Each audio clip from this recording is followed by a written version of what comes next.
Halo semuanya, selamat datang di channel ini. Hari ini kita akan membahas sebuah fenomena global yang tidak bisa dianggap remeh. TikTok, aplikasi asal Cina yang kini menjadi pusat pertarungan politik, ekonomi, dan teknologi antara Beijing dengan Barat. Di satu sisi, Amerika Serikat ingin memblokir TikTok dengan alasan keamanan nasional. Di sisi lain, pendapatan TikTok justru meroket di Eropa, bahkan di tengah gempuran tuduhan hukum. Apakah TikTok sekadar aplikasi hiburan, atau senjata geopolitik Cina di era digital?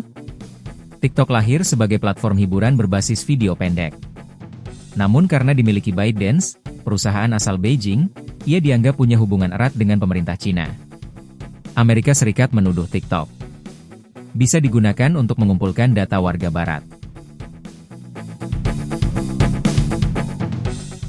Dapat memengaruhi opini publik lewat algoritma yang dikendalikan.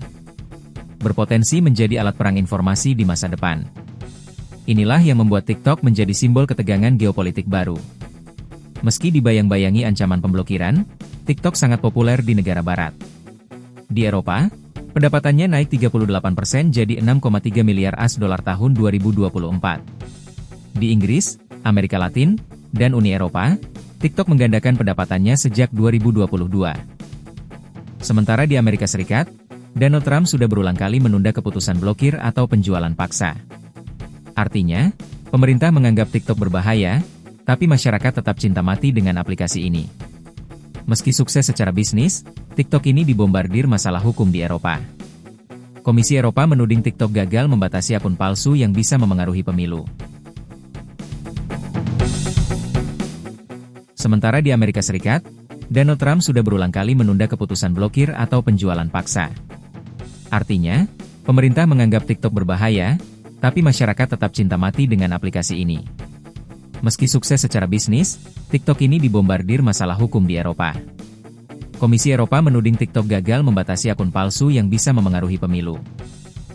Regulator Inggris menyelidiki dugaan penyalahgunaan data anak-anak. Spanyol meneliti dugaan iklan ilegal. Parlemen Prancis mengkaji dampak psikologis pada anak. Irlandia menjatuhkan denda 1 miliar US dollar karena dugaan akses data pengguna oleh Cina.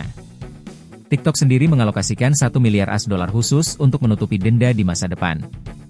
Untuk meredakan tuduhan, TikTok meluncurkan Project Clover. Membangun pusat data di Norwegia. Merencanakan pusat data kedua di Finlandia. Tujuannya jelas, meyakinkan Eropa bahwa data pengguna disimpan di wilayah mereka, bukan di Cina. Namun, skeptisisme tetap tinggi. Banyak pihak menilai langkah ini hanyalah kosmetik demi meredakan kritik. Konflik TikTok bukan kasus pertama. Sebelumnya, Amerika Serikat juga sudah melarang Huawei di jaringan 5G, membatasi ekspor chip canggih ke Cina, menekan sekutu Eropa agar tidak menggunakan infrastruktur digital buatan Beijing. TikTok hanyalah bagian dari perang dingin baru antara Amerika Serikat dan Cina. Bedanya, kali ini medan tempurnya adalah dunia digital dan data. Eropa menghadapi dilema. Di satu sisi, mereka khawatir soal keamanan data, integritas pemilu, dan dampak psikologis TikTok. Di sisi lain, TikTok membawa ekonomi besar. Menjadi ladang iklan bagi brand lokal.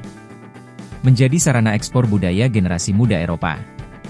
Membuka lapangan kerja di sektor kreatif digital. Maka Eropa tidak sekeras Amerika Serikat, tapi memilih regulasi ketat sebagai jalan tengah. Menariknya, Presiden Donald Trump menjadi aktor penting dalam drama ini. Tahun 2020, ia sudah mencoba memaksa penjualan TikTok ke perusahaan Amerika Serikat, tapi gagal. Kini, di periode keduanya, ia berulang kali menunda keputusan pemblokiran. Mengapa? Banyak analis menduga Trump sadar TikTok adalah isu politik sensitif. Jika ia memblokir total, bisa kehilangan simpati pemilih muda Amerika Serikat yang kecanduan TikTok.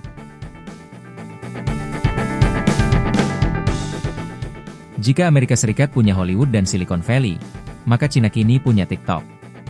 Aplikasi ini bukan sekadar bisnis, melainkan instrumen soft power Beijing. Mengubah cara generasi muda berkomunikasi. Menjadi saluran budaya global. Bahkan bisa membentuk opini publik di negara-negara barat.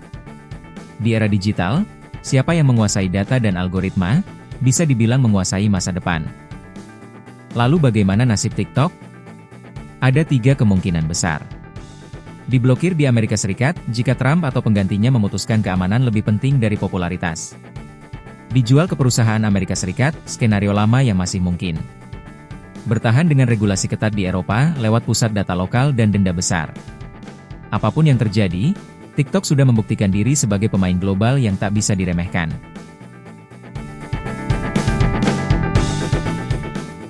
TikTok bukan sekadar aplikasi hiburan. Ia adalah simbol pergeseran kekuatan dunia digital dari barat ke timur. Di satu sisi, Amerika Serikat melihatnya sebagai ancaman keamanan nasional. Di sisi lain, Eropa justru menjadi pasar subur yang membuat TikTok semakin kuat. Pertanyaannya, apakah TikTok akan bertahan sebagai aplikasi global terbesar, atau justru jadi korban geopolitik Cina versus Barat? Itulah pembahasan kita tentang TikTok dan perang digital antara Cina dan Barat. Bagaimana menurut kalian? Apakah TikTok harus diblokir demi keamanan, atau dibiarkan berkembang demi kebebasan digital?